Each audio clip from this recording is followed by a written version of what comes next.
Thank you, everyone here and in the viewing audience for joining us today. Can we get a roll call, please? Yes. Hilpern. Here. Chow.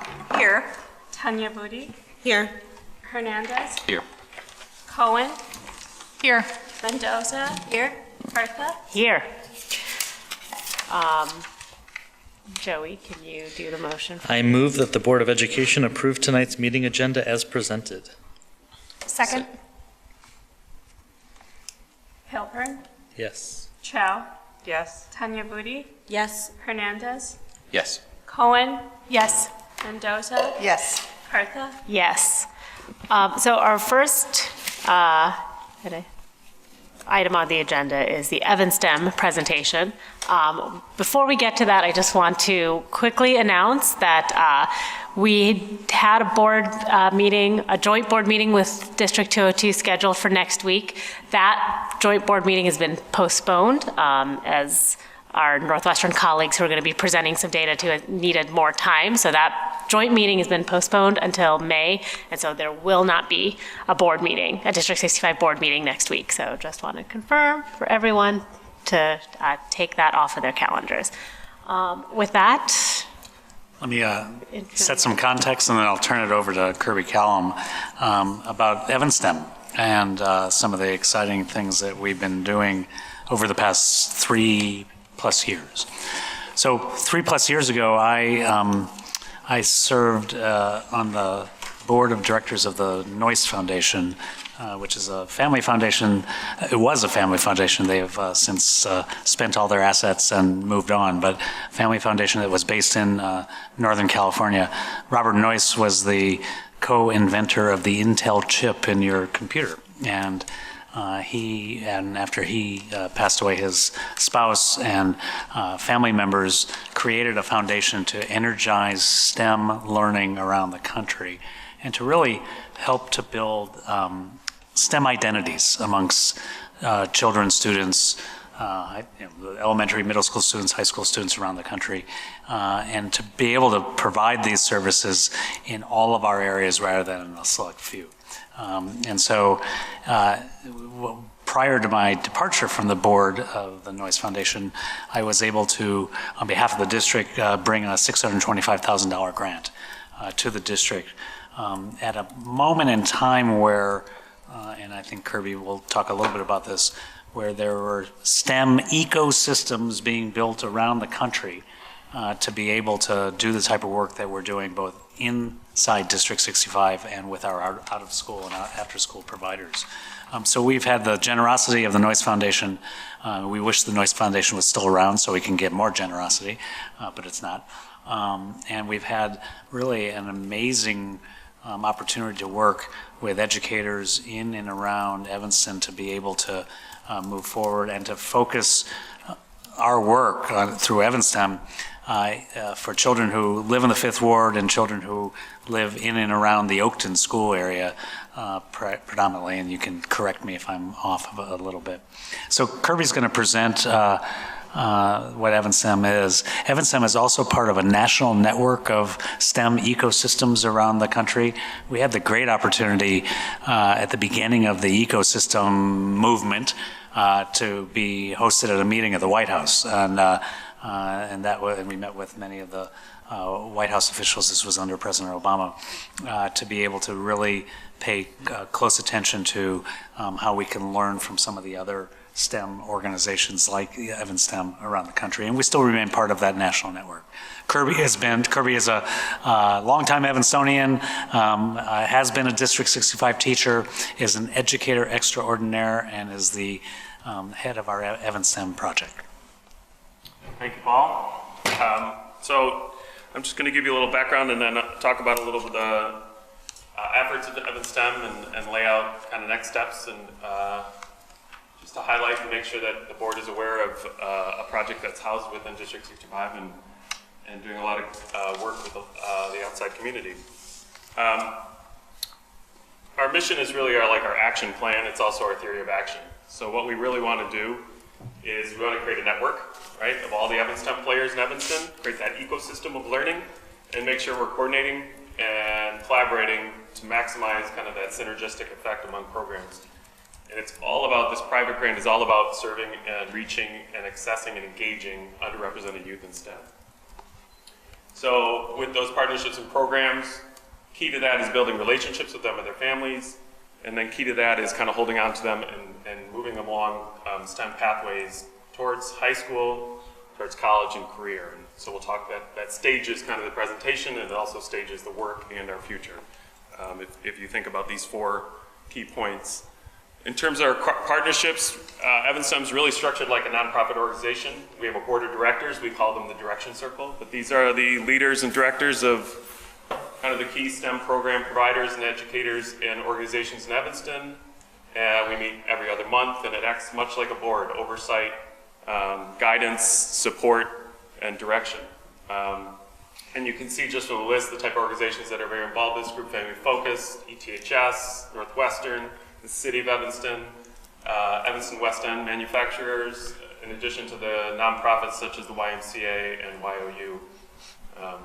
So it's a pretty nice group. They've been around since the beginning. A solid board of directors, but even more important is what we call the Coordination Circle.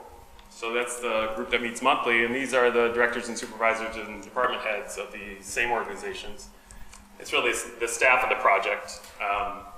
This is where the work gets done. I call them the party of willing, because everybody's there because they really think this is important, they want to be there, and they see a lot of value from it, and we're able to get a lot done just by kind of matching the capacities and capabilities of the organizations. Another form of our partnerships with these organizations coming together are some of these specific project-related work groups that we've had. For example, that Maker Spaces, that's the Maker Circle.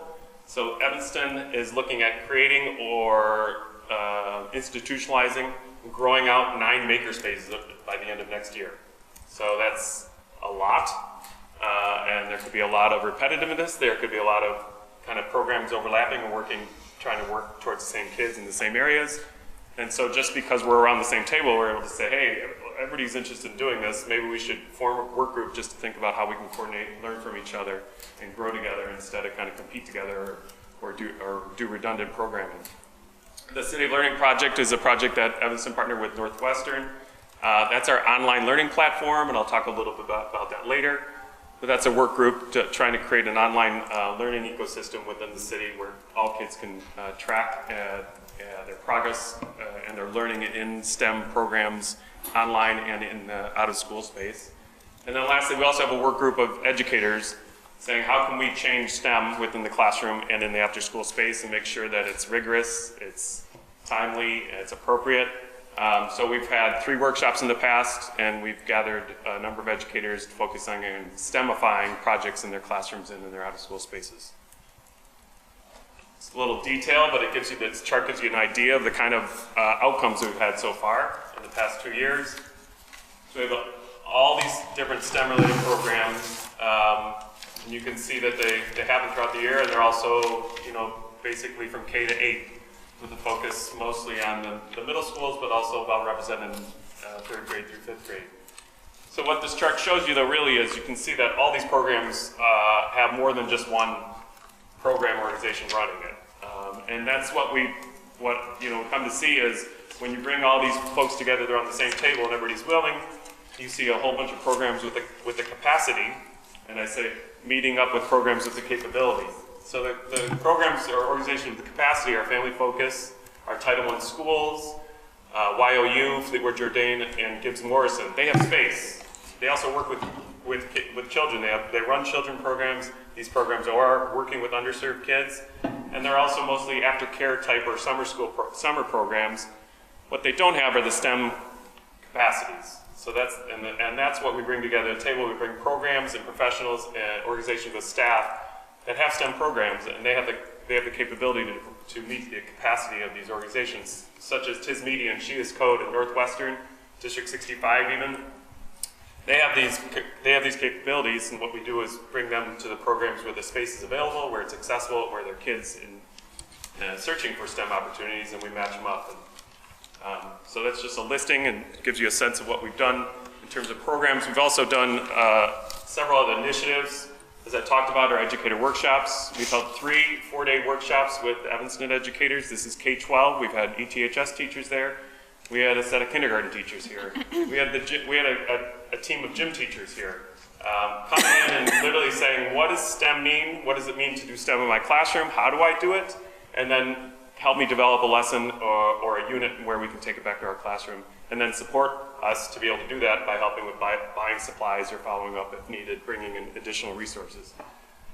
So we've done that over the last 2 years, and we've had 72 educators come through and 38 projects up and going and on their way. A lot of successful outcomes from that.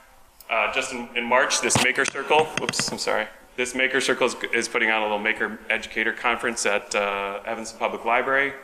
So we're beginning not only to bring in the Maker Circle people who are all interested in doing something, but then they got together and said we should have a conference to really outreach to the educators so that when we do our maker spaces, these educators have a sense of what we're doing, but they can also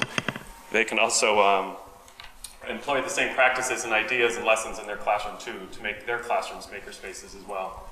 And then lastly, probably our most notorious initiative has been the STEM Fest, where the last 2 years we've held a huge STEM Fest at Family Focus in Fleetwood, Jourdain. This year we're holding it at Chute because we want to give the south side of Evanston access to, and we plan to rotate back and forth between the two communities every year. Last year we had 120 youth in our K-5 STEM Fest with their parents.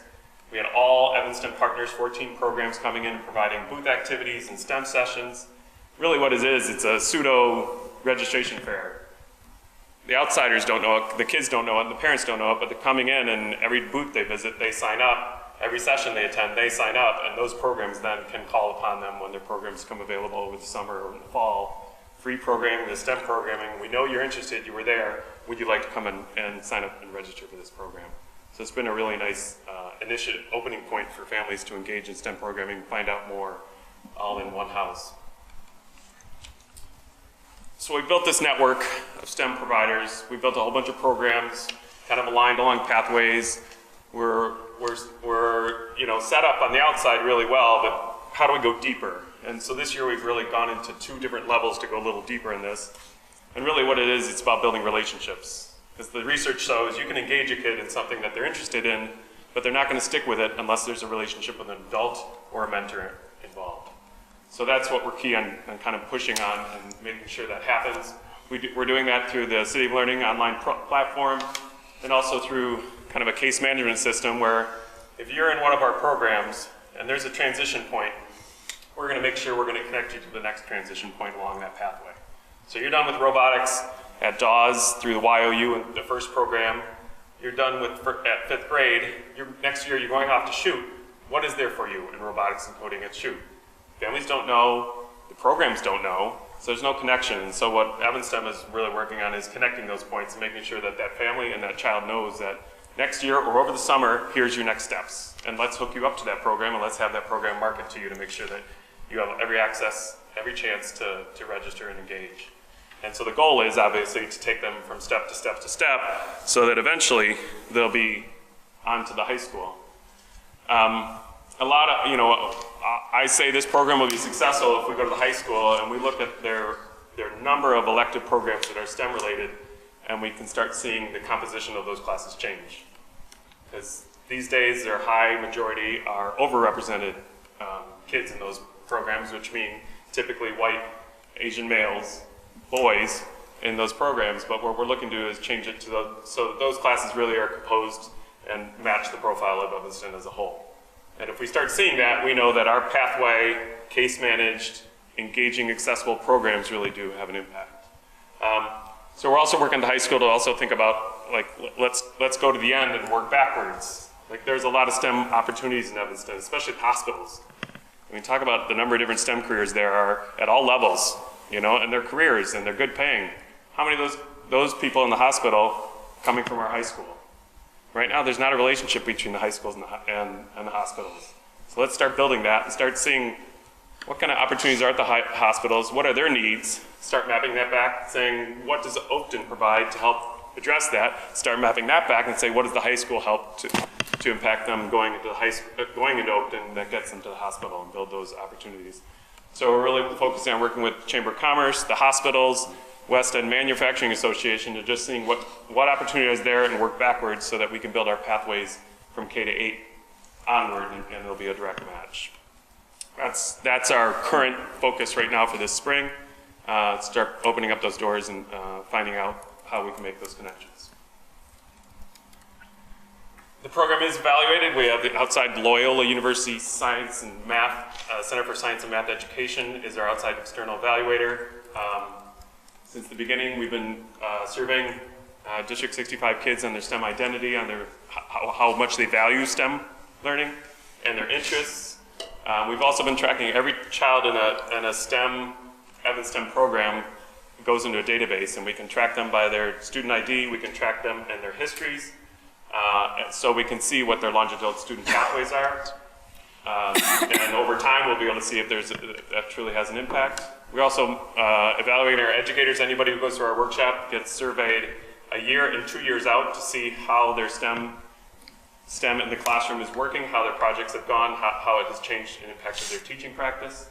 And then also we're tracking and measuring the network, the number of partnerships and the number of coordination efforts and links have happened because of just forming and bringing people together in one room around one table.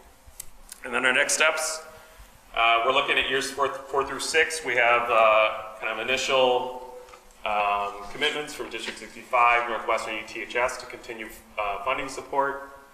We're looking to house this continuing on District 65.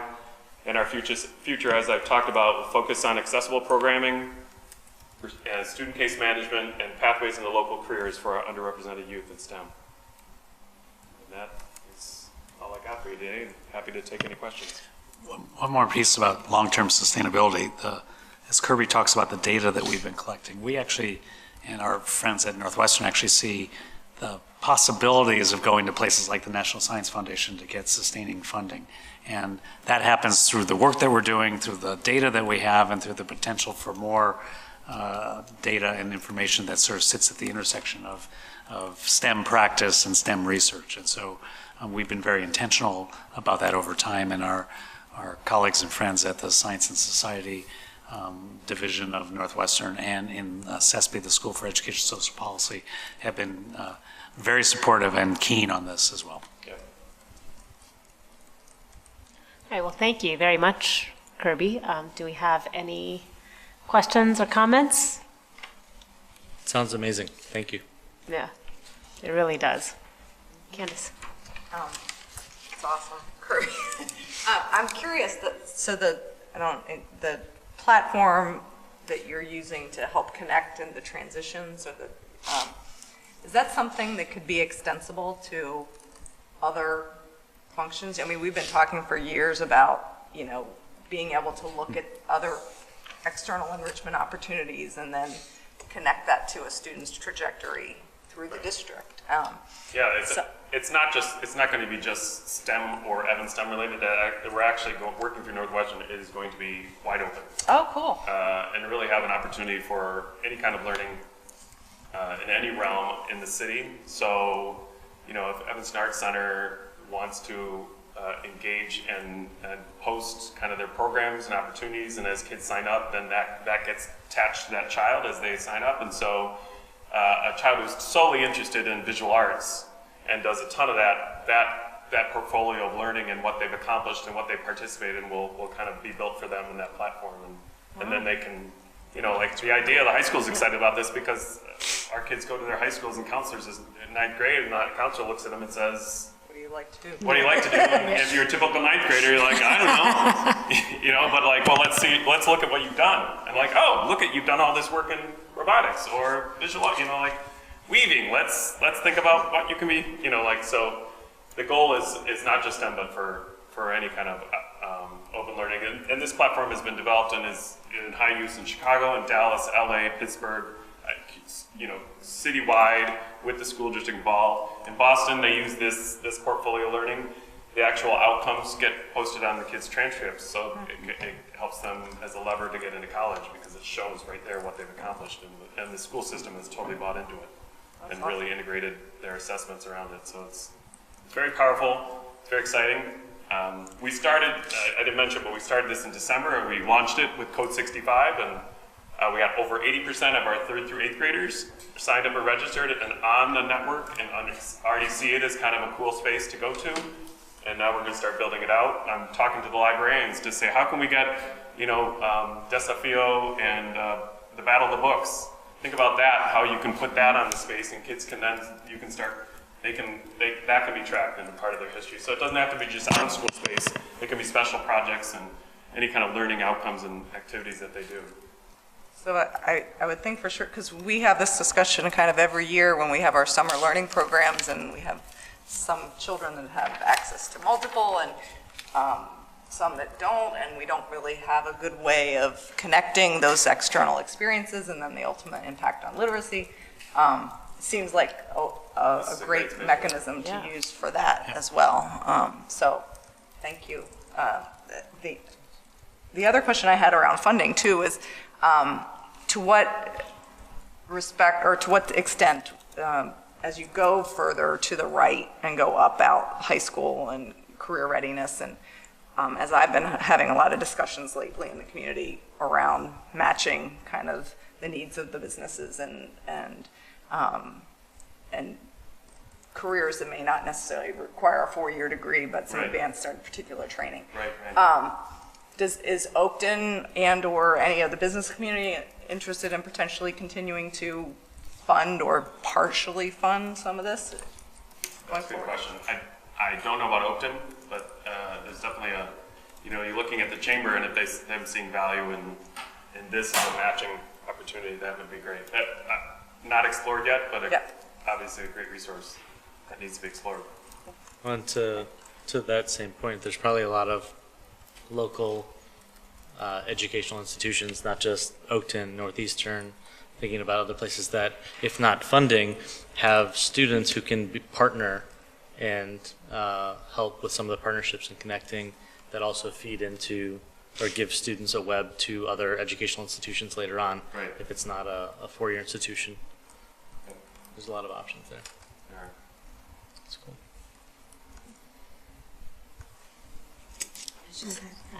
So everything that you said is really exciting, and so thank you so much, especially the coordination. I just had a question though. I wanted to hear more about the maker spaces. Exactly what, it sounded like those were external hubs where this work is happening.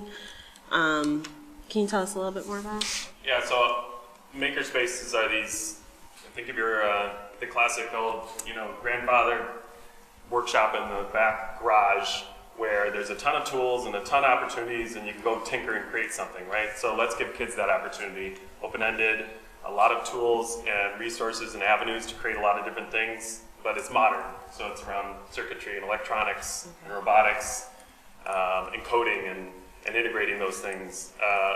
And it's also about, wood construction and fabric design. I mean, there's a ton of different, anything that's maker that you create an end 3D product is considered a makerspace. So Evanston has 9 in the plans. 1 is already built out and well-functioning. It's Metamedia at YMCA. That's a makerspace. It's focused on media creation and kind of computer graphics and game design.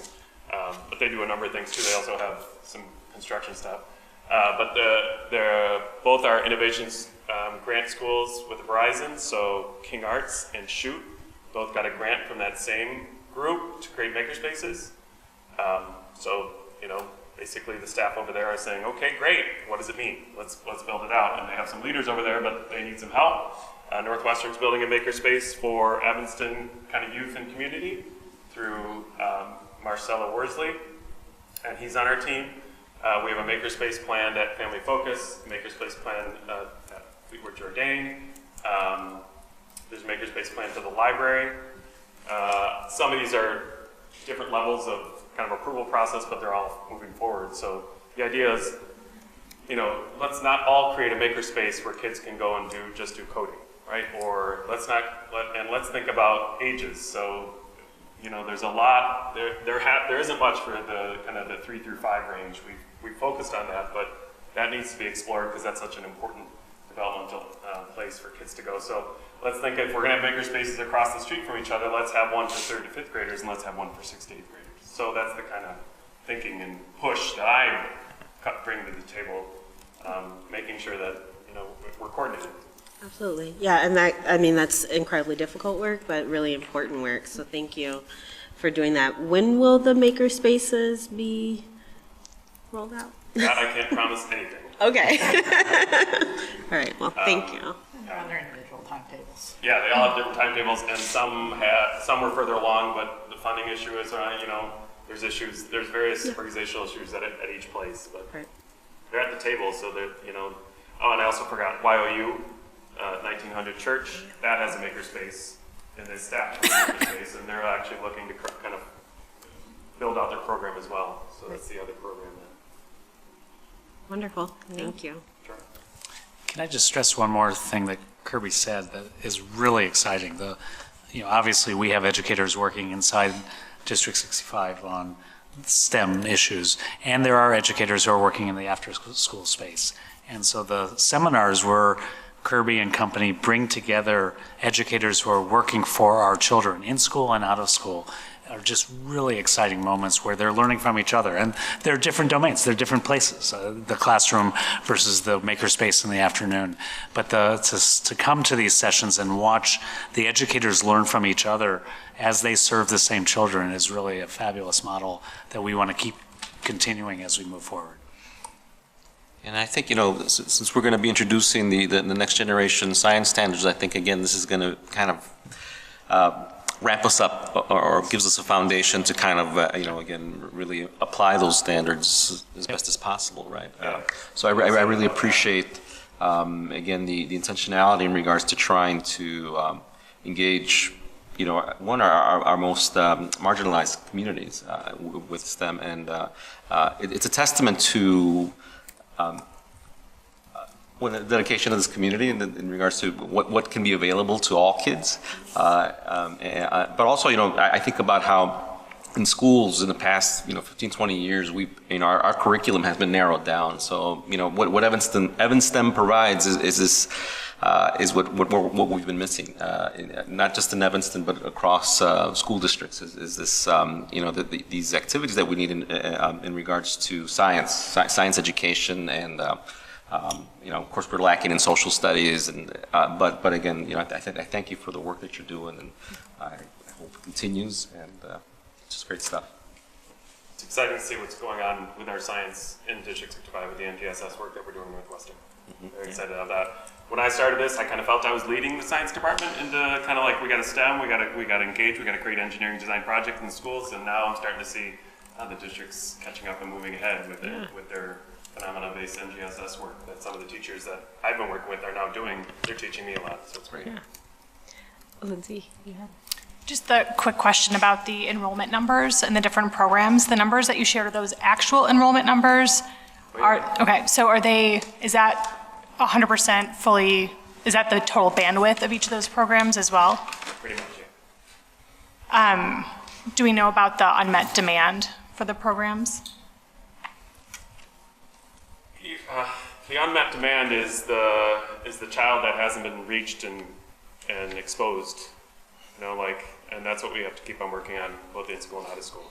Got it. I mean, all these programs are free, so it's show up if you want to show up. And so the only way you get kids to show up is because they're interested. Sometimes the parents will push them, but, you know, typically they'll keep showing up and they're interested and engaged, and that's the proof is in the pudding. If you can have a program and after a year you still have the same 20 kids that you started with. But they're, you know, I'm not interested, if a kid's not interested in STEM, we're not interested in dogging them at all points. It's like, get exposed, give a chance to see if they're interested in one of the avenues, and if they are, let's hold on to them, and let's keep providing opportunities for them. But, like, I have 2 kids that the last thing they want to do is anything related to this, and, you know, you gotta realize at some point, okay, go find something else. Right, of course. That's great that we're able to satiate the demand that we have for the program, so that's, I think, really wonderful. Yeah, I mean, we heavily market through emails, through text messages, and through flyers to homes, and, you know, we try to make it as accessible and available as possible, but whoever shows up are the ones we can get. Got Thank you. So just to clarify, that's for this year. Those are the number of students that we have, District 65 students that we have in the programs this year. Yes, Okay. plus the other ones like STEM Fest, where we have 150 kids come through. And not all those are, a lot of those are these kids, but a lot of them are just kids that come to show up and find out. But those are the kids we want to keep on if they're interested. So, yeah, those are the numbers. So Evanston's a city of artists too, and I think that for the kids that might not automatically read STEM and be attracted, but they themselves are scientists in an artistic form through numerics and things of that nature. You talked about fabrics and textiles, and I think being the community that we are we missing out on kids that are artists and could be also scientists and, make use of this technology, but because we just don't call it STEAM, maybe don't sign up for the programs. And I think that there's so much artistry in a lot of this work, architecture and design. And I think that, just the exclusion of the arts in STEM could potentially be excluding a lot of the kids that would otherwise be interested. I kind of half agree. I mean, my one point is STEM was a title that was created by people who had no idea what they were talking about, but they wanted to include those four things. Literally, when we talk about STEM, we're talking about two real things. We're talking about engineering and design.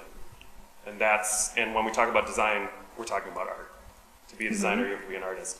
So we don't need STEAM because the STEAM is in the D, which is within the E, it's engineering design. Because we're talking about kids solving problems, real-world problems, by going through a process of research and prototyping.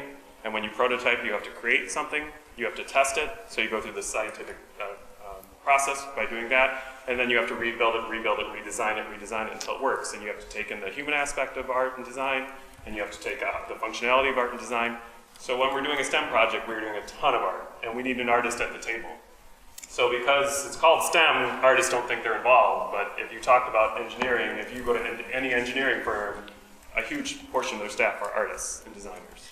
So that's partly it's just a poorly named project that puts kids off. Right. But we're also looking at, when they did define STEM, you look at those four fields, and that's the fields where we have a huge underrepresentation of girls, African Americans, Latinos. In the art fields, I don't think there's much as a discrepancy. But we also know that the future job base, both low-level career jobs and high-level career jobs, STEM is the number one growth.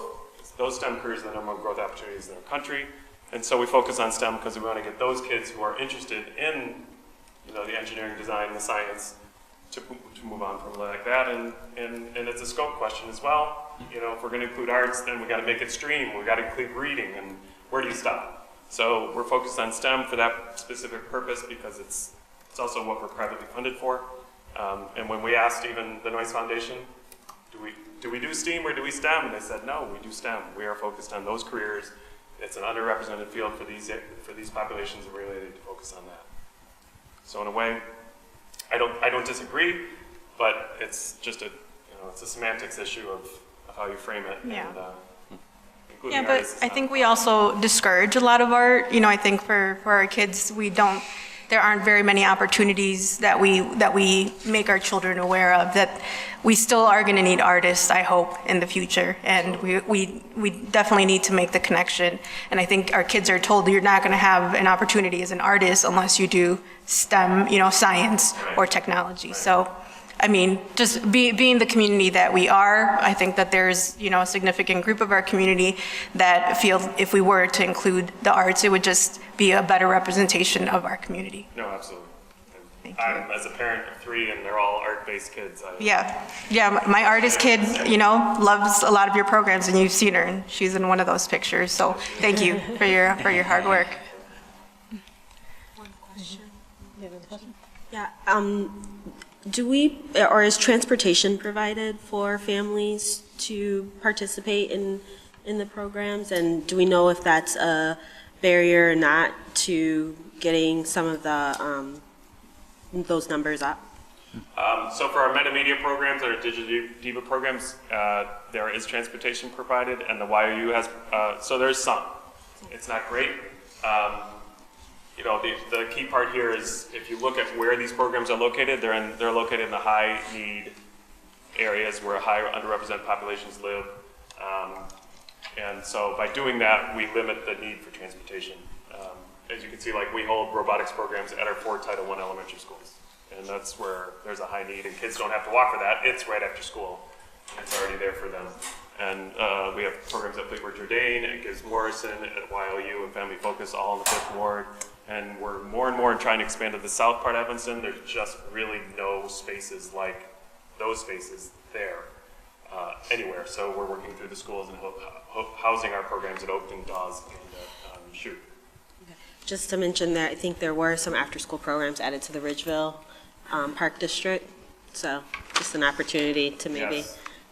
And the city's actually partnering with Ridgeville to create this new program for middle schoolers through Shute coordination too. Right. So that's a big new endeavor that I'm excited to hear. Great, thank you. All right, well, thank you so much. I think this is really exciting work that we've been doing and will continue to do so. Thank you for spearheading that. Thanks, Kirby. Thank you. I don't know if I kill this or close it. Actually, don't need to do it. So we do have a agenda. So because we do have. All right, sorry, Sergio, do you want to move on to the next item? I move that the Board of Education approve the recommended personnel appointments, leaves, and separations. Second. Hilton, Yes. Chow, Yes. Tanya Booty, Yes. Hernandez, Yes. Cohen, Yes. Mendoza, Yes. Cartha, Yes. And then, do we have anybody? I don't think so. So Okay, so final part of our agenda is public comment. Members of the public are welcome and invited to address the board during open public meetings. The Board of Education will not permit the voicing of personal attacks against any district employee. Please remember to state your name and that you have 3 minutes to address the board. Anybody here for public comment? Okay. Well, with that, then, at 7:45, I adjourn this working board meeting. With that, we'll move on to finance. Great. So at 7:46, we will call the finance meeting to order. We'll do a roll call in a minute when a deal is done.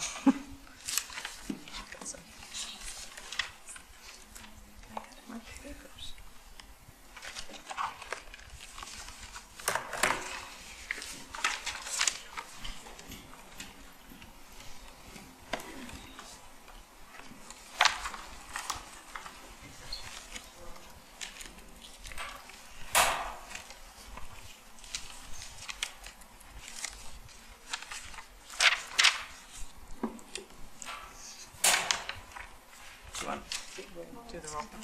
Here, use mine.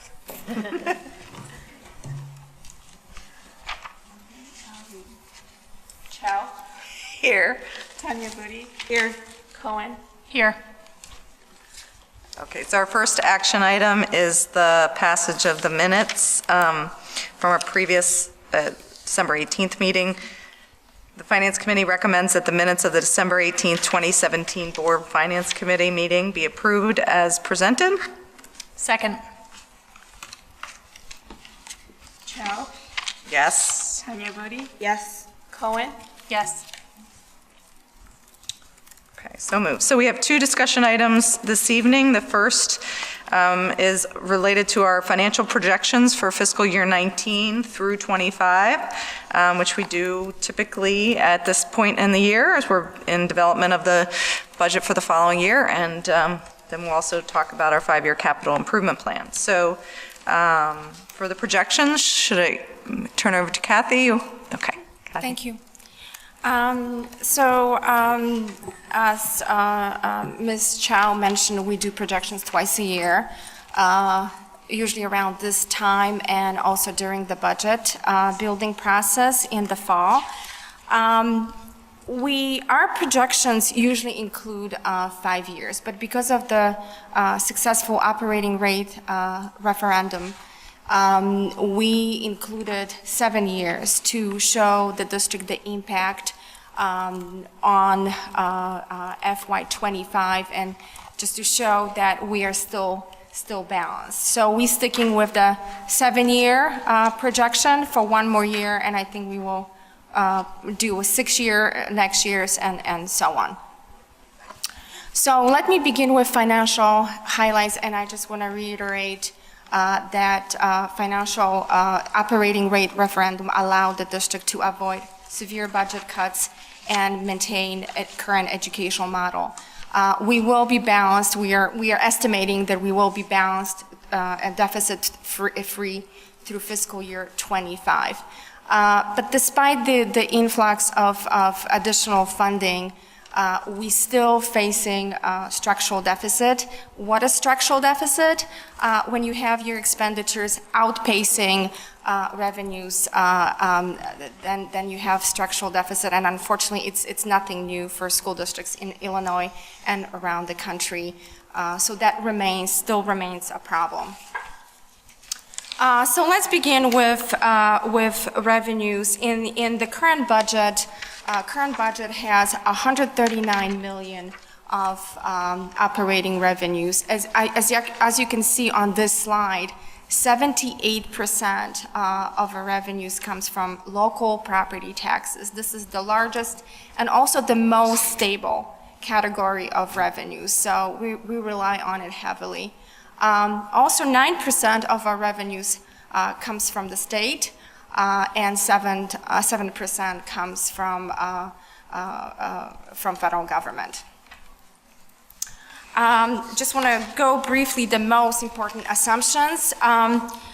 The way our property taxes are subject to tax cap law, and what does this mean? That means that they can increase by 5% of the consumer price index, whichever is less. And consumer price index, we've been informing our board monthly, has been very low. And actually, last 2 years, we got lucky because we got 2 CPI factors of 2.1%. So as a result, these financial projections, and you see in later slides, will look slightly better than what we presented in September. What we also include typically is the new construction and also expiration of the Washington National TIF. This TIF is valued approximately at $57 million, not dollars, just the value, and we'll be getting a percentage of that. Just want to point out a couple things with the other local revenues, expiration of the Evanston grant. It's going to be a slightly different model included in FY19. And also we have a new item. We have $141,000 in lieu of taxes from Northwestern University included in FY19 and beyond. And we actually got a check from the county, because it goes through the county this year. So that's what's going to be included from now on in projections. And we are also happy to inform that our investment income is growing. Rising interest rates translate to additional revenue, which is good news for our budget. And this chart shows CPI past and future. And as you can see, it's been all over the place, very unpredictable. 2 years of 2.1, but if you look in prior years, they were under 1%, 0.8 and 0.7. And for that reason, we are using 1.5% in our future levies. And actually, the 5-year average for last 5 years is under 1.5. So this is pretty conservative, but it also, if it's higher, great, we're gonna adjust it. And it comes with a delay, so we always have time to increase additional revenues in our projections, but that's what it is in the projections. We are projecting stable state revenues, which is actually good news from last year.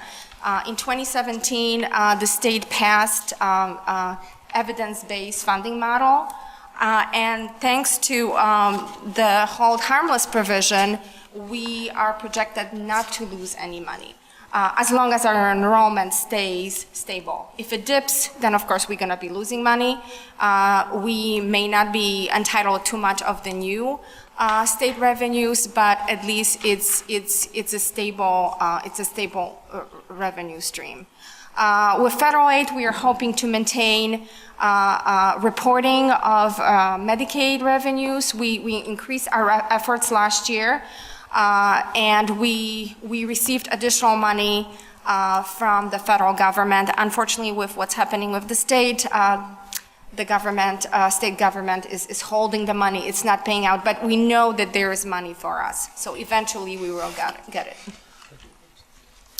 Moving to expenditures, again, current operating budget includes $124 million.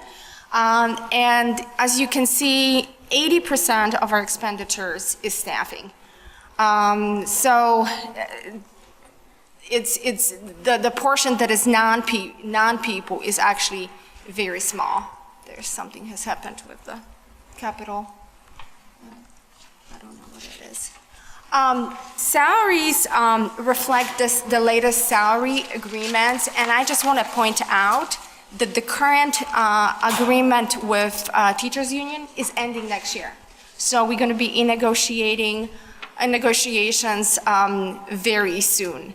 Also, we have some really good news about employee benefits. Our medical insurance premiums for next year will not increase. At the worst, they're going to be at zero. We get the final renewal rate in March, so it may be even better. But right now, the co-op is confident that it's going to be flat. And I just want to say that since our district joined the co-op, EBC, the district saved millions of dollars because when I look at the increases under the current past broker and the co-op, it's just night and day. So we are so grateful for joining the co-op and saving that money. Benefits also include pension cost shift, and I know some of you may think, gosh, you include that every year and then nothing happens, but we really have to. We really have to put that amount as a placeholder because we really don't know. The legislation may take place overnight. And again, if nothing happens, it will be removed. It will not make it to the FY19 budget. But for now, we're starting with 0.5% in FY19. And again, depending if the legislation will take place. So this slide depicts various assumptions for other expenditures, and they range really from 1.5% for capital outlay, and Mr. Obafemi will be discussing capital projections after my presentation, all the way to 9% to other objects in tuition. Special education tuition is costing the district a lot. We're spending almost $3 million and $1.5 million for the net cost of Park School that we share with District 202. This is not a new slide, but I just want to remind everyone that referendum funding will protect our investment in small class sizes and various student supports. We will be able to do additional projects, and again, Mr. Obafemi will go through those in details. And we are able to replenish our underfunded fund balance by adding at least $1 million a year. So that's what was in our resolution passed by the board, and that was our commitment to the citizens of Evanston and Skokie. So this slide includes updated financial projections, and I know it's very busy and the font is small, but it really has one message. We are balanced through FY25, and we are projecting a balanced budget either through on annual basis or using fund balance, referendum reserves through FY '25. And this is really the same information, just to show you the technicality of it. We are, as I mentioned, from FY '19 to FY '21, we will have balanced budgets. We will have a true balanced budgets, assuming everything comes true, of course, all the assumptions. But then starting in FY '22, we will be dipping into our referendum reserves to cover those deficits. And I just want to point out that this slide actually looks substantially better than what we presented in September. This amount in the corner, 2.6 million in September, in our final budget and in our budget book, was only 800,000. What got changed really just boils down to two things. The CPI for 2018 is no longer, as we assumed, 1.5, is 2.1. And then we got all those savings on our health insurance, and they, of course, carry forward. So instead of 800, it's 2.6 today. It may look different again when we build the budget. It may look different again, but right now it's better information than it was 6 months ago. And again, this is just to show you, for those of you who are more visual, there will be a period of saving, FY '18 through FY '21, and period of spending from '22 to FY '25. And we are hoping to extend those referendum reserves. Again, some of our assumptions are conservative for a reason, but so we are hoping that we will be able to put things in place to extend those funds. Now, this colorful slide illustrates our fund balance. And if you look all the way to the left, FY '16, '17, that was our reality. We were always under this red line. The red line represents 25% minimum requested fund balance. So we lived under that line all our lives. But thanks to the funding, we are able to, this year, because we started getting the funds in the fall of 2018, to go above. And actually, this green portion represents the referendum reserves. One negative is that, unfortunately, we will be, because of the structural deficit, these funds will evaporate eventually unless we do something about it. But again, until fiscal year '25, our fund balance is strong, is projected to be strong.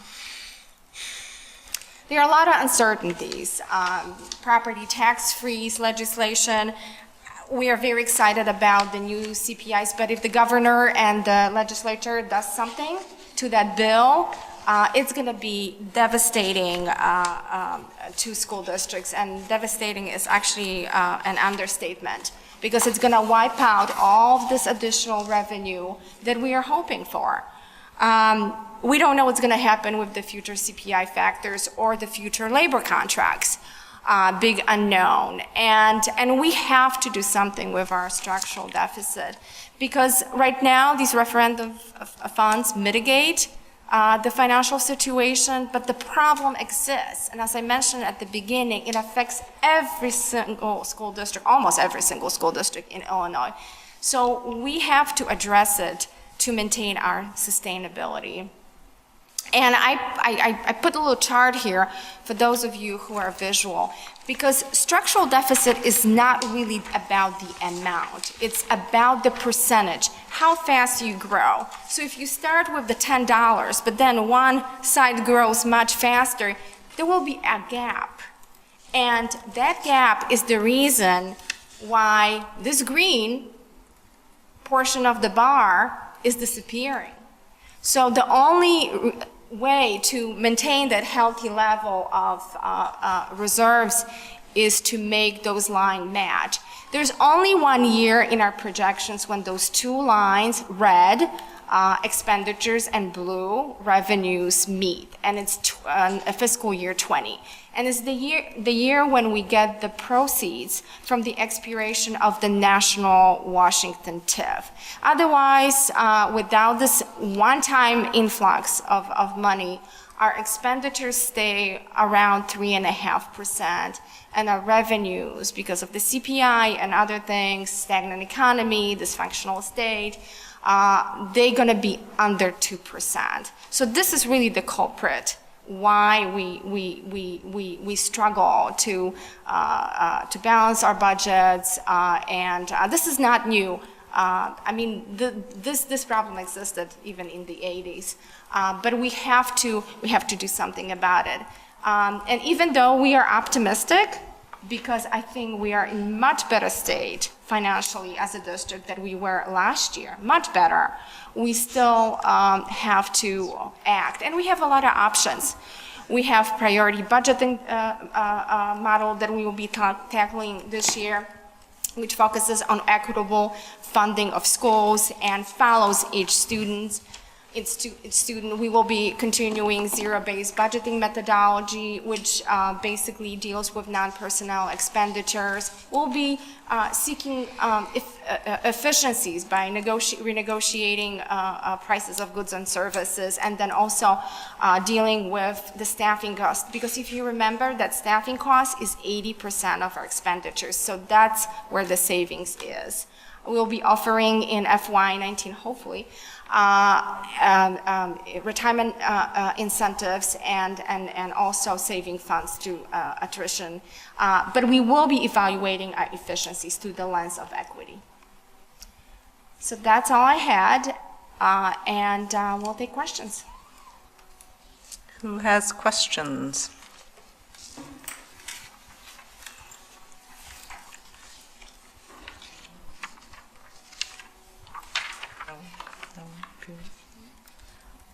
Okay, I'll ask a question.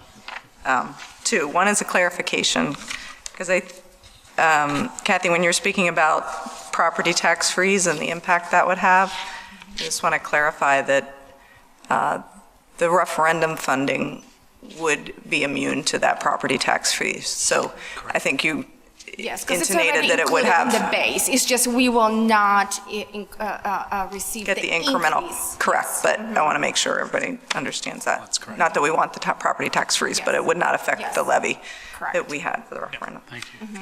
And then the second is more of a question to the structural deficit. So, in these projections, you're looking basically at the delta between a 3%, 3.5% growth in expenses and a 1.5% to 2% growth in revenue. How does that compare to the degree of structural deficit that we had in the past? Because I think it is important to talk about the work that has been done in the most recent, negotiations to start to move towards a closer marriage on those two. So how does that compare to the historic? So I think we were able to bring those lines a little bit closer because in our latest contract is linked to the CPI. And again, we working hard with on our cost of goods and services. Our renewals are they're going to be at zero. So these lines will get closer. And again, some of these items still include unknown assumptions, but we have to be conservative. So I am hoping that these lines will get even closer. But I mean, I think this is just a flaw of our reality that, we know that state revenues will be flat, and yet our expenditures keep growing every single year. And that's why I said that it's really not District 65 problem, it's everybody's problems. But you're absolutely right. I think we were very proactive in recent years to work on efficiencies. We had almost every year retirement incentives. We looked very closely at the positions. We had budget reductions. So all of that helped us to close that structural deficit. Let me If I can also add there, without the referendum, the picture will be more catastrophic. The referendum helped immensely to give us some breathing space, so we wouldn't have to cut critical services. But let me underscore a couple things that happened in the last negotiations with appreciation to our colleagues in the teachers union and the other unions. We found cost savings in those negotiations that exactly what Kathy was saying brought the expenditure line down. We also tied at least one of the years of the contract to CPI. And we were able to actually move forward. And many school districts around the state do that. So I think that's actually really essential. And as we come back to the negotiating table in the future, we're going to have the same sort of good faith efforts across both sides to be able to find those cost savings so that we can move forward, make sure that people are paid appropriately, but also within the context of what our revenues are. We also did cost savings, so we made reductions, some in the central office and some across the system. As Raphael has landed, we've been working on cost efficiencies on contracts and renewing contracts so that we're trying to find cost savings. And so again, those steps were actually vital. And then as Raphael just said, having the referendum resources allows us to extend the programming that we're doing over time, but it gives us the time to actually dig deeper into finding more cost efficiencies. Thank you. Other question? Oh, sorry. Did you have another? No. Okay. So a couple of things.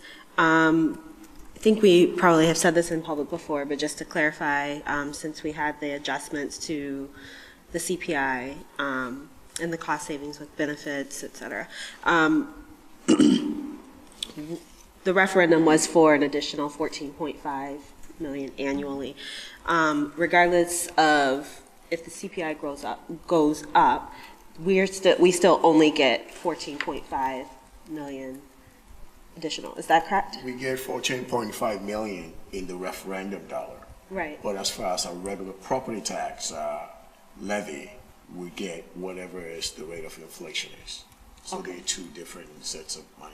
Right, but we're not getting anything additional out of the referendum. The way the as opposed to referendum 14.5. structure is a fixed amount of $14.5 million over an 8-year period.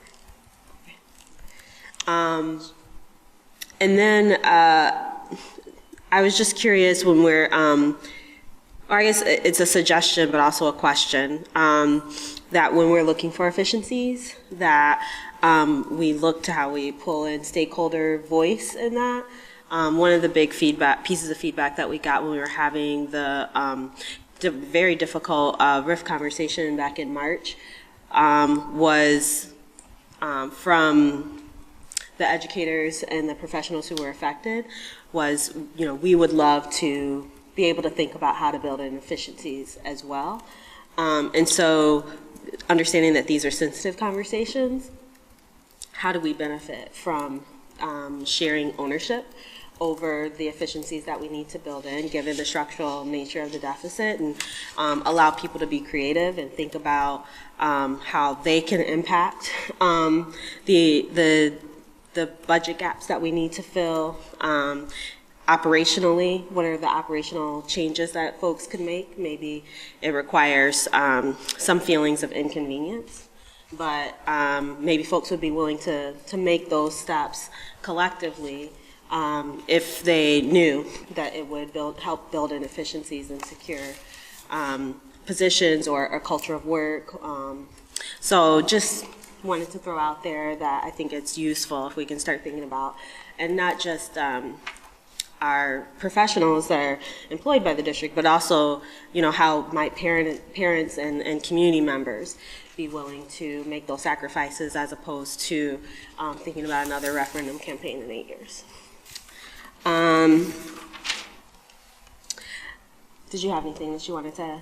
No, I said to that? we will keep that in mind going forward as we come up with ideas. That was really efficient. And then I was just curious to hear more about what equity lens we were applying, talking about evaluating future reductions through the lens of equity. Just curious what lens we're using. Yes, to answer that, in the analysis that we do going forward, as we need to make cuts, we have to make sure that it doesn't hit a particular group of people in isolation. And we have to make the decision based on what is in the best interest of the students that we're supporting. So decision on services and resource allocation will be based on need, as opposed to just a need to cut programs. Based on student need? Yes. And is there any particular way that we're evaluating student need? Well, I will have to say we have to defer to the instructional expert, who, based on the data that they are achievement data, as well as information, for example, for special needs students who needs IEP, to make sure they get the resources they need to be able to increase their achievement. So. Thank you. I just have one quick question.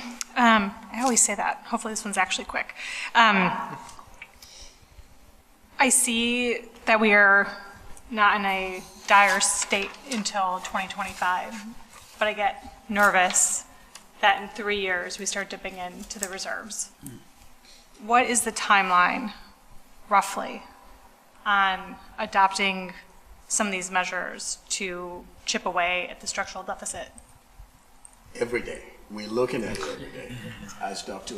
Doran pointed out before, when I started, I looked at every major contract that we have.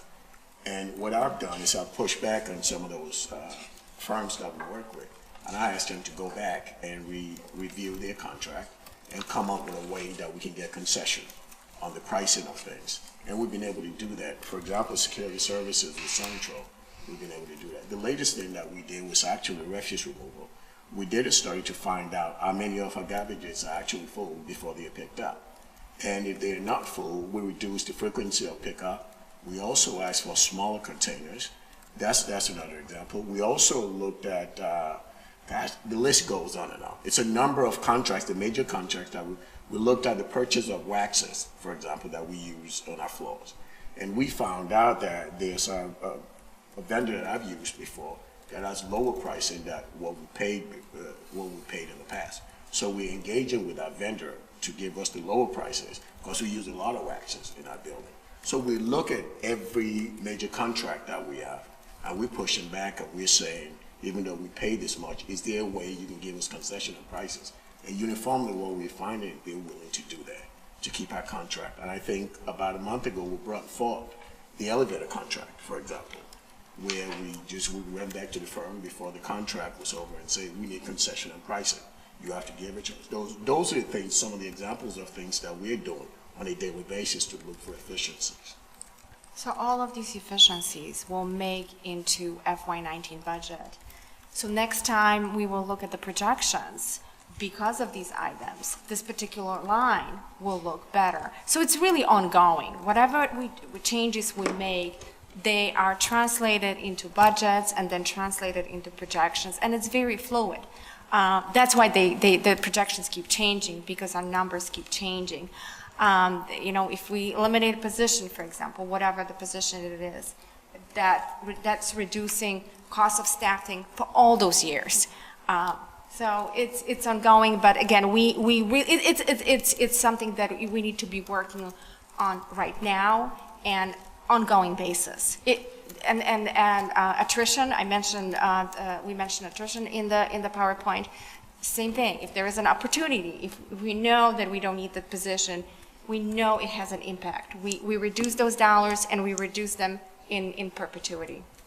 And since we know a big chunk of our expenditure also lies with people, we're looking at offering an employee retirement incentive, whereby higher paid teachers who may be ready to retire, an incentive to help them make the decision, and hopefully be able to hire other staff member at a lower rate who are young, who have experience. So we're looking at all those things and doing those to be able to get some concession in expenditure. Lindsay, we're also staying true to the board resolution that says that we will preserve the referendum dollars for as long as we can, and so we're not dipping into them in what Kathy called the savings years, because you can see the expense years. And some of the things that Raphael and Kathy are talking about on the margin seem rather small, but they do add up. And if we keep adding up those costs, and then as we enter into good faith bargaining and we try to do what we can at the table, our intent is to go beyond the 8 years of being balanced into year 9 and year 10. And we're going to have to do a lot of work to get there, but that's our commitment, and that's what the generosity of the Evanston and taxpayers really helps us out to be able to do that over time with the referendum donors. Anyone else have questions about the projections? No? Okay. Thank you, Kathy and Raphael. And then I guess we'll move into the capital, 5-year capital project plan. No, this is not a pretty recommendation because the needs are bigger than the dollars. So the driving factor in the capital improvement projection recommendation that I provide you is based on 10-year life safety study. What it is, the school code requires that every school district does a 10-year life safety study. The last one was done, before this one was done in 2007. And this one was completed in January of last year, and it was approved by the board in January. And those are the critical things that the State Board of Education deems to be important and necessary for the health and welfare of the students as well as the staff member in our buildings. The total amount of that life safety study was close to $40 million. And as you noted, as was noted earlier by Kathy, the amount of money set aside for capital projects in the referendum is $1,025,000. So the needs are huge. So over the life of the referendum, we have at most $8 million plus, but we have close to $40 million of projects that need to be completed. So we have to make a decision. We spend months actually going through, this is the life safety study that was approved by the board last January. We have to go through all of this in all the schools and crawl through them. And we have to make decisions based on what critical needs are. Of the things that the board have decided that has to be done in the 5 schools left with secure entrance. We put those as priority. And we also had to look at, we looked at the building envelope, which is the outside of the building. And that's critical. Because if you protect the outside of the building, you prevent water from going in. And we know water and buildings don't mix, so we try to protect that. And then another thing that we thought was critical is asbestos. As been mentioned in the past, asbestos, if it stays on the ground, if nothing touches it, it doesn't cause a problem. Except the situation with our building is that we wax those floors, and those asbestos tiles start fraying. When they start fraying, we start losing them. So, and we know asbestos is not good for our kids, and as well as the folks who work in our building. So that's another priority that was recommended by the architect to conduct a life safety study. So those are the critical things we were looking at: asbestos, we were looking at secure entrance. We focused on masonry to protect the envelope of our building, and where possible too, we also looked at mechanical in the building to keep them going, so we don't have the boiler going out on us, we don't have the water heater, which happened at Road School a few weeks ago, going out on us because they're old. So those are the things that we focused on. And something else I also would like to point out is the life safety requirement is that after it's been approved by the board, it goes to the regional Office of Education and then to the state superintendent. Once it's been approved, the district has 5 years to complete all those recommendations. And if we don't complete them, we have to ask for a waiver to get them done. So in making the decision, the weighty decision as to what to do, what not to do, we looked at what was critical for the health and safety of our students.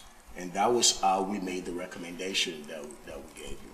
It wasn't done very lightly. It was like trying to choose your favorite of children. If you have 6 children, try to choose. If you have to take 2 of them out, you have to choose the favorite out of the 6. It's not very easy. And there were some questions that were asked, if I can be indulged in trying to answer those questions ahead of time. One of the questions has to do with how do we determine the priority? We listed 6 factors that were taken into place. Those were not any particular order. It was just those are the variables that we took in place. If something was numbered 1, didn't mean that was the most important thing. There were 6 variables that we kept in mind in trying to make the decision. Another question, which I think I answered already, had to do with asbestos. I think we need to get rid of asbestos. It's not good for our kids. And we have the means to be able to do that right now. I think it's critical. We need to do that. That's one of the top findings of the life safety report. And a question was also raised about how the priorities were decided. There was an issue raised about how some buildings that had been touched in the immediate past were prioritized. In doing that, what we try to look at is we had some buildings who have gotten money spent in them to upgrade them. So the needs there were not as high as some other buildings that we haven't spent money in that has immediate need. So that was another factor that was taken into account in making the recommendation. I'm trying to say, there was a question about a particular kindergarten class where a recommendation was made to have an exit in addition to the existing exit. And the reason provided by the architect was the location of that particular classroom and the fact that there are little children there. In case of an emergency, it was necessary for there to be an alternate way to be able to evacuate those little children without something bad happening to them. That was another variable in deciding that.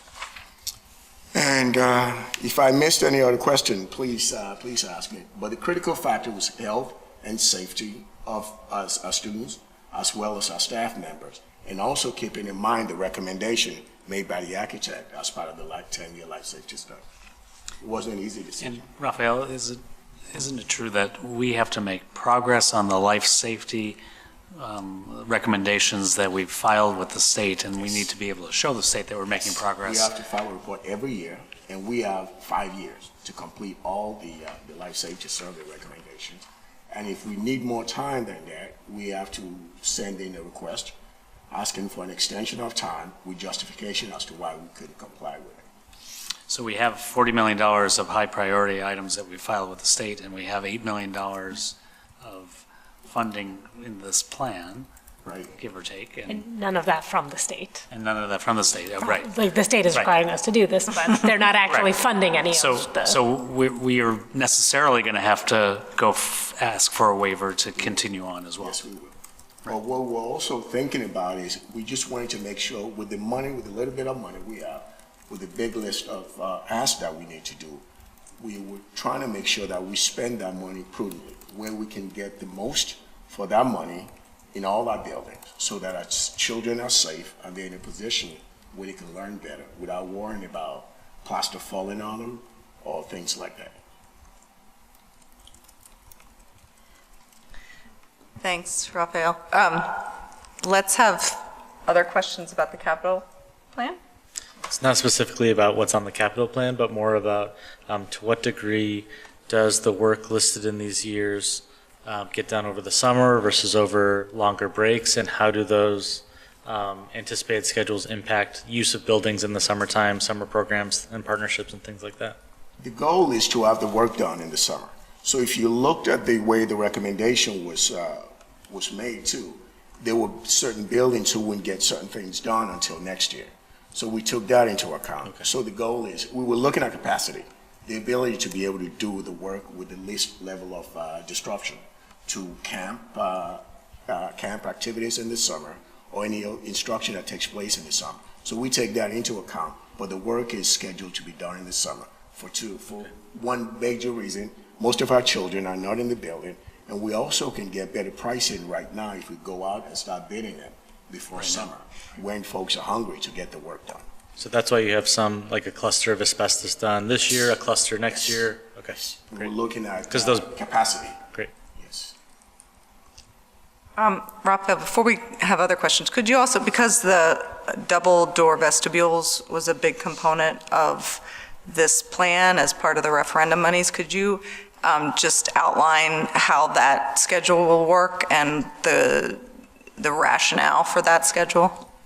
The King Arts, I think that was an easy one, because I walked in here, it was a decision that was made that King Arts goes next because of the need there, the size of the building and the location of the building. So King Arts was going to be one of the first schools that we tackle. Now the question becomes, which other school can we tackle this summer? considering with all the work that we will be doing this summer and all the activities going on in our buildings, we only have the capacity to do 2 buildings this summer. So deciding of the 5 schools, which one should be the second one. In looking at all, the 5 schools are King Arts, Orrington, Rhodes, Washington, and I believe the last one is Lincolnwood. Lincolnwood, right? Yeah.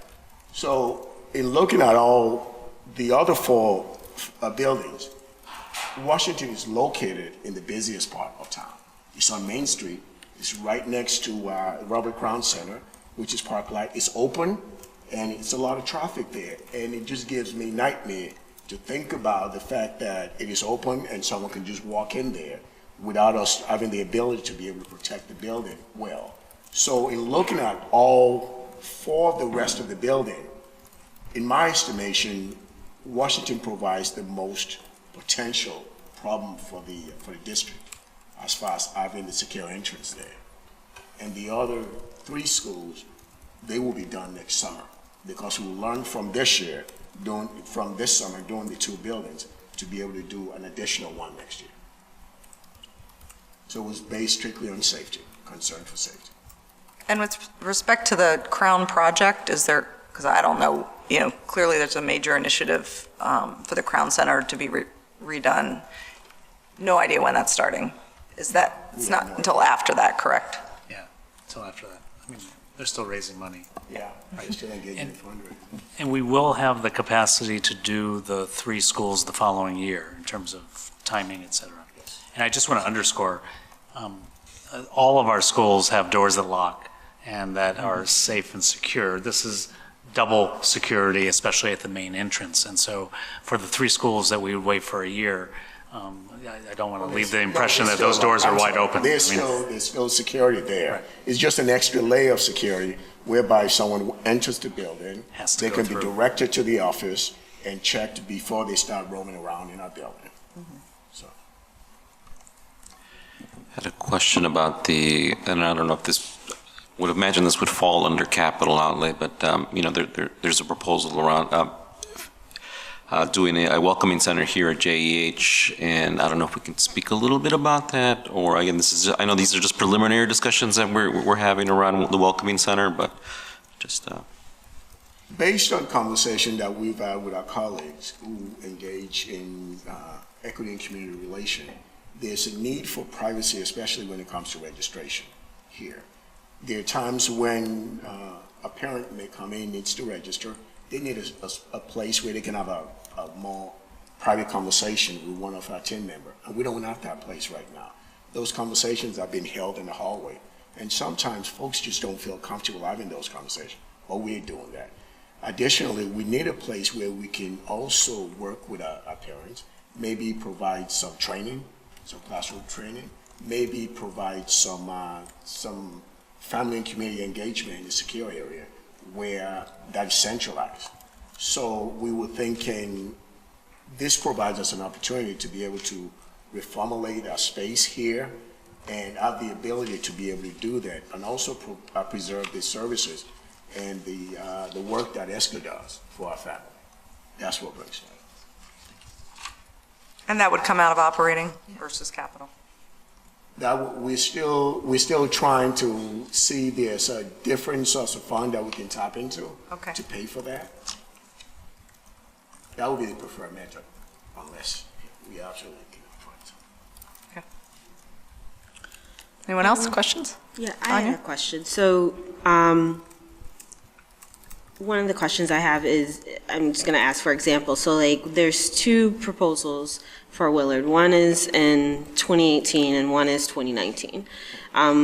There's the parent drop-off lane reconfiguration in 2018 and then asbestos removal in 2019. Why wouldn't we flip those? Is that part of the grouping? If I can address the cutoff. The reason why we decided to do the cutoff this summer is there's been ongoing concern from the principal and folks in the neighborhood. If you drive down her, there's a narrow street, and it's a 2-way traffic, and when it snows, there's no sidewalk. So we have some of our parents and our kids walking right in the middle of the street while buses are dropping folks off. And I think we will all agree that's an unsafe situation. So we convened a meeting with the city of Evanston to ask what can be done. One option is to turn the street into a one-way street, going one way during drop-off and another way during pickup. What we also talked about is the possibility of maybe the city providing a sidewalk so that folks can go. Now, the city said funding might be tricky, but there were suggestions made back and forth. One of the things that was discussed that may be helpful is to do a cutout, which we've done that in the past. We did that in Oakton before, and we also did that in Park. What it does, it affords the buses, when it's dropping people up, the opportunity to be able to give more egress, more space for parents and students to be able to walk without walking in the middle of the street. We thought that was critical enough to try to bump that up, to try to do that this summer. We don't want anyone get hit in the middle of the street when we can do something about it. Are the sidewalks on the other street not available or not accessible typically? Because I live around the corner, so I know definitely there's no sidewalk on the west side of the street. Right. I mean, people, they walk on there, but they tend to walk in the street too when buses have been picking up or dropping up. Something else that we've also noticed is that parents drop off and kids run out without being able to see what's going on. And a lot of times folks are speeding by, going to work or coming home from work. And just for safety, for health and safety of our children, it's only a matter of time before somebody gets hit. And if we can do this, this can help to limit the possibility of that happening. We thought it was important enough. It's interesting, in the other cutoffs in the district that we've done most recently, there's one at Lincoln, there's one at Oakton, the Park one is a little more historic. There are sidewalks there as well. Right. And so there's sort of double safety. And so this was one of the reasons why we in the city of Evanston looked at Willard as a possibility. The city didn't want to do a sidewalk? Yeah. Or they wanted us to pay for the sidewalk? What the city said at our meeting is they didn't have the resources To put a sidewalk by a school? what we asked them to do is to possibly look at going in 50-50 with us. Yeah. And they said they were going to bring that up before city council to see what it can do. But this would be our way of saying, these are our kids, and we're willing to do what we thought was important to keep them safe. On which street would it be, just to Yeah. clarify? Is that, you're saying it's on Hurd? Yes. Yeah. So Hurd is the On the east side. east side. And are there any other schools that have that kind of a Yes. Kingsley has a concern? cutout. No, that have the concern, because I mean, I feel like, I don't know, I feel if we asked around, we could hear lots of concerns about drop-off and safety and traffic flows and things. So is this a peculiar concern to Willard that doesn't exist elsewhere in the district? From conversations that we've had with our building administrator, this, I think in the past there were. Oakton was one, and that was why the cutoff was done. Park was another one on Main Street, and we did that too. So from what we're aware of right now, that seems to be the one area of concern. The other complicated one is Dewey, that has a very crowded street. That's what I was And thinking, yeah. some of that we're doing, some conversations with the city around potentially making that street one-way temporary during the pickup and drop-off time. It's a complicated place to do a cutoff because there's a fire hydrant and then there's some beautiful trees. And so, I mean, without getting into the environmental potential of damage, there's a little bit better, there's a better flow, not even a little bit, there's a better flow of students into the Dewey campus than there is at the Willard campus, which is why we prioritize Willard. And we also asked the city to try to station an officer periodically to do safety stop on Ridge and Lake Yeah, that's the other to piece. slow things down, so to decrease the chances of one of our children or parents getting hit by the flow of traffic on Ridge and I mean, it's a whole nother issue. There, our colleagues at the city who support the crossing guards, there have been some concerns of the crossing guards on Ridge, helping kids come into the, crossing over to go to Dewey. But that's a different issue than what we're talking about. So I I think in general, this is a general question, not just, I definitely thinking about how we're prioritizing safety, which is different, right? The health safety with the asbestos, but then the immediate safety issue of street traffic.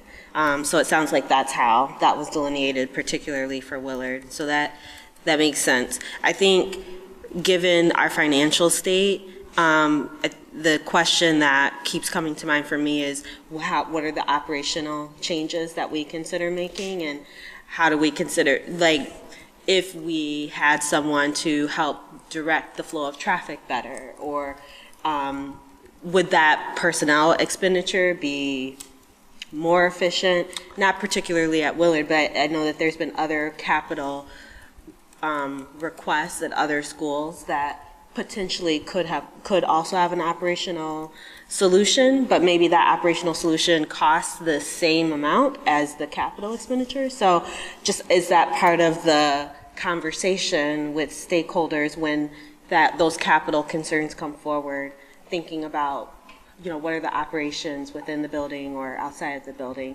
that could help mitigate this, so that we have the very limited capital dollars that we have, that we're using them in a way that is, I guess, as efficient as possible. 8 is like not very much of a dent in the 40 million dollars in expenditure that we actually need. I like what you're thinking. I'm thinking about drop-off right now, and there's no more irrational time for a child to be walking near a school than when parents are dropping off their kids at school. And I feel like even if we say we're to staff drop-off, having our people, city people, on city streets, like, it's not, that's harm's way that I'm not sure is worth it in the short term. I think, like, when you can bring cars off of the main thoroughfare into a driveway, then you can control flow differently.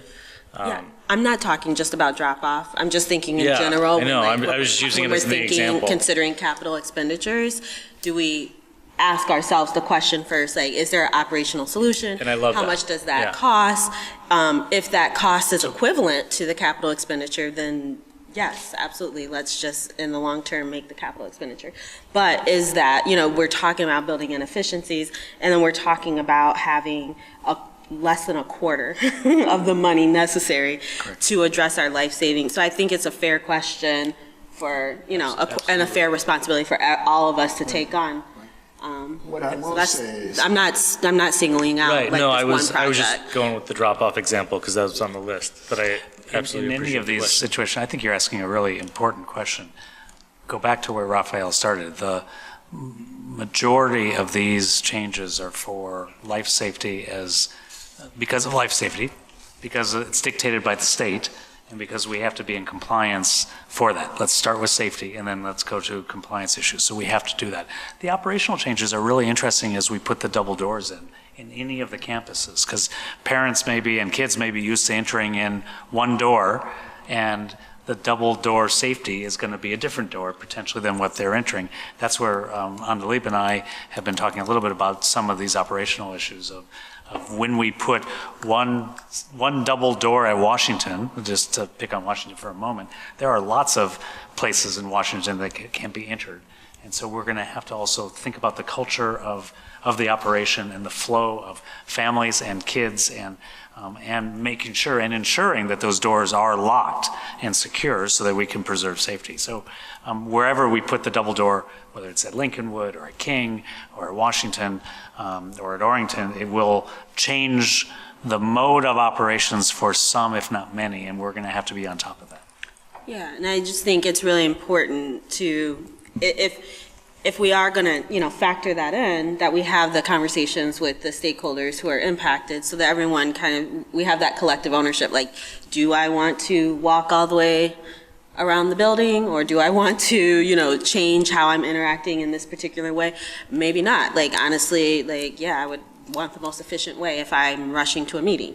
But do we all agree to make that sacrifice given that we have $8 million out of $40 million available? And so, just considering, I that collective responsibility for our financial state. Anyone else? I just want to make more of just a comment than a question. So these are all, life safety or masonry type of projects. One thing just to note, I've noted it in the past, but none of the projects are about making our buildings ADA compliant, and we do have a number of buildings that are still not accessible to any student or family or community member who has any mobility issues. And I just think it's worth, I understand to some degree why we make that decision. I think it's something that we need to constantly challenge ourselves and revisit whether that's the right decision, and at some point, when and how do we prioritize accessibility as one of the things that we put on our capital improvements list? So just more of a comment than a question, but. And we have in the past had the master plan that's not just the life safety component, but the master plan included, it wasn't prioritized, but I mean, correct. But we haven't, this board hasn't looked at that master plan. So that might be something to, just to bring forward at future, meetings so that we can look at all the things we don't have the money to pay for. It's about $120 million. So fun to do that. But I think that in particular, though, I think is something worth calling out as, a really major, in some cases, and depending on who you ask, could be as important as these life safety, double vestibule entrances or things like that. If you have a child who has mobility issues and can't get into a building, then that obviously overrides other things. So again, it's just to highlight that I think that is something that is a priority, even though right at the moment we can't or don't make it a priority. And again, one friendly amendment is that the life safety concerns, we have life safety concerns, and the life safety concerns that are required by the state and code. And so that's the squeeze. Right. And so then the choices become, and we don't want to halt the moving forward on the double safety doors. Right. And so, but it becomes an issue that is still here that we have to address moving forward. Right. It's a painful choice. It really was. It was difficult over months trying to decide which one goes forward, which one Absolutely. So. No, and I understand that, and it's a choice that we've been making in the past. I just wanted to, again, like I said, just comment that it is a choice we continue to make, and hopefully at some point we will have the ability to change that conversation. And just to make sure I heard you correctly, that's an additional, if we were looking at that list, it would be around an additional 80 million. What's the overall master plan? It's what's the what? The overall total master plan. The total is 140. 105.2. Yeah. So we about 60. 105.2 million is the total. It's life safety plus the other commitments that we would like to make. And some of those are enhancements that weren't, they're not all of the caliber of ADA compliance. There are, they're I wouldn't necessarily call them beautification, but enhancements to gymnasiums, other facility enhancements. They're not all required by any means. Okay. And we can for sure share that with the board. So if you haven't already. Okay. Thank you, Raphael. Thank you. Thank you. Thank you for the feedback. Well, let's see. I think that's it, isn't it? No. Our next meeting will be March 12th. Is this the right one? And we do have an FYI. If there are questions relative to the FYI, please see your pertinent staff member or ask them now.